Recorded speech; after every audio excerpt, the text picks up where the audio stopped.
program. This action takes place as the incoming Trump administration is set to begin on January the 20th. During his first term, President-elect Donald Trump sought to terminate protected status visa for countries such as El Salvador and Haiti, among others, through a series of executive orders. However, the subsequent Biden administration chose not to move forward with these terminations. There are concerns about President-elect Trump, who has continued to express intention to revoke this status for certain holders in his second term before the November election. Mr. Trump focused his campaign on a massive deportation of immigrants, and since emerging as president-elect, he has made several appointments to carry out his plans for massive deportation of illegal immigrants from the U.S. Now, four more years to go, and it's countdown to the inauguration of Donald Trump as President of the United States. Joining me on the wall now is the Chief Executive Officer of Vesti, Olusola Amusan. He joins us from Dallas in the United States to speak more on the immigration plans of President Trump. Good to have you join us. My pleasure. It's great to be here. All right, so let me just start by saying that the incoming president has pledged to make massive changes to immigration policy in the U.S. We know that Donald Trump's rhetoric around immigration has been very harsh, sometimes quite demeaning as well. What is likely to be, or what should we likely expect from his administration, and who are those likely to be affected by his proposed changes? Let me start by saying that, for all of the indications that we've seen, and as an organization that plays within this space, we have seen that the focus for the incoming Trump administration has been on clamping down on illegal immigration as much as possible.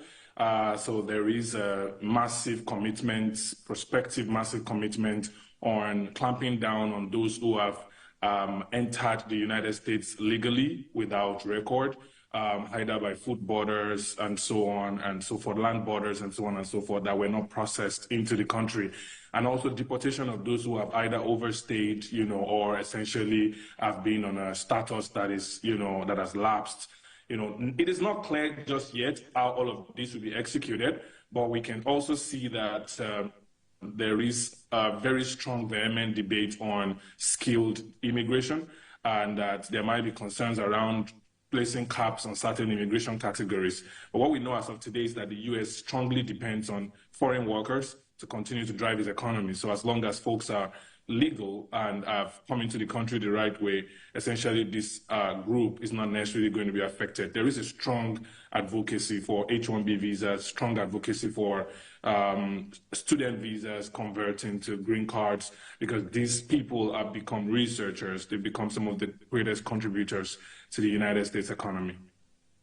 You say that he focuses more on illegal migrants, which, and you're right, we've seen him escalate them even during the campaign, but we've also seen a ban on some kind of visas for certain countries in its first tenure, but I will get to that shortly. I wanted us to talk about deportations and policies surrounding immigrants and refugees, especially Africans. As I was reading the intro as to the extension of protection for those from El Salvador, Ukraine, and I'm wondering, is this something he could undo, and what would this mean for Africans who are looking to travel, during his tenure? The interesting thing is, for those who are already in the United States, similar to what you're seeing with the extension of the TPS over El Salvador, there are global principles that guide immigration and protect refugees, especially conventions of the United Nations that every president must go by. It is left to be seen whether or not, the strength and the sometimes executive power of a president like President Trump and previous bans he has done would be repeated in this particular tenure. But you can see that there are certain things like the TPS that have to go through Congress, that have to go through sometimes the decision of the president, to make it happen. So for those who are already in, there will be debates left and right. Most of those, even if there was like a deportation call, some of that may be contested, and will still be on for another 6 months, another 1 year, until perhaps the whole thing cools down. However, when some of those pronouncements are made from the United States, it definitely could affect Africans who are trying to come into the United States. So I have seen that in the first tenure, where even airline companies and other organizations, because of the lack of guidance on whether they could airlift passengers, would literally make a halt in that particular period. And that's why everybody is anticipating what happens on January 20th, beg your pardon, and of course on the subsequent days after that. One thing we're sure of, though, is this is a country that is about a $30 trillion economy, a very strong capitalist economy. This is a capitalist president coming in. So there won't be irrational things done on economic visitors or folks that need to contribute to the economy. We must, however, think about like some of the concerns around humanitarian impact of some of this around countries like Mexico, El Salvador, and some other North American territories. Absolutely. An incoming capitalist president who is very transactional and is in his approach to policies, what is the need for America is perhaps his biggest question to ask.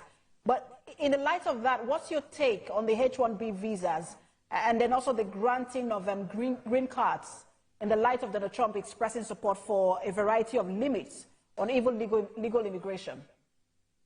Well, as an experienced consultant within the field, and with the fact that our organization drives the advocacy around H1B workers, the U.S. needs about 85,000 of those every single year, and the president-elect himself has talked about H1B workers working in his own property and in his own organizations as well. So we kind of feel very strongly that he is favoring H1B as a policy at this time and as a program at this time. And of course, his very darling Elon Musk as well has spoken positively about the H1B visa. So we don't see the H1B visa going anywhere at this time.